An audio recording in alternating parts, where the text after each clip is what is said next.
Hi, my name's Amelia Viney. I'm a legislative assistant here at the Religious Action Centre, and this is a video blog on HR 308, the High Capacity Ammunitions Clip Bill.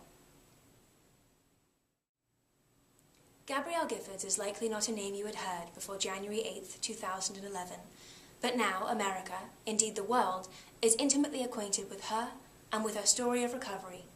So too do we know the names of Judge John Rule, of Community Outreach Director Gabe Zimmerman, of 9-year-old Christina Taylor Green, and retirees Phyllis Schneck, Dorothy Morris, and Dorwin Stoddard, none of whom were as lucky. But how many of the millions of families that felt such shock and sadness for the victims and their families after the shooting in Tucson are equally as aware of the political fallout of that day? How many picked up the phone to show their outrage that a man our army deemed unfit for service, our colleges saw as too unstable for study, who was apparently bent on violence, was able to go into a store and buy a gun, which he would use to kill 6 and wound 13 others?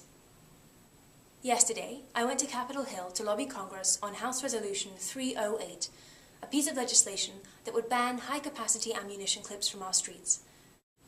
These high-capacity feeder clips are deadly. They're used to cause as many devastating fatalities in as short a time as possible.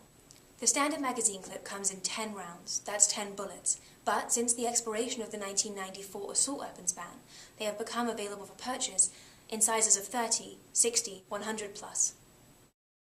These extended magazines were used in Virginia Tech, Columbine, and most recently in Tucson, and in all 3 instances, the shooters were only able to be stopped when they had run out of bullets and needed to reload, giving the bystanders valuable seconds to act. Jared Lee Loughner was able to get off 32 rounds in 16 seconds. Just imagine the lives saved if he had been restricted to 10 bullets. In speaking to the community of gun carriers, it's become extremely obvious that no legitimate groups are arguing for the availability of extended magazines. Our faith teaches us that human life is sacred and must be protected. In the United States alone, over 300 people a day are injured or killed because of guns, including 65 youth. It costs the economy $100 billion a year in healthcare, criminal justice, and security costs. The legacy of Tucson is yet to be decided.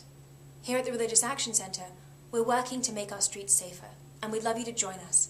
Contact your senators and representatives to co-sponsor HR 308 and S32. Tell them that the violence must stop.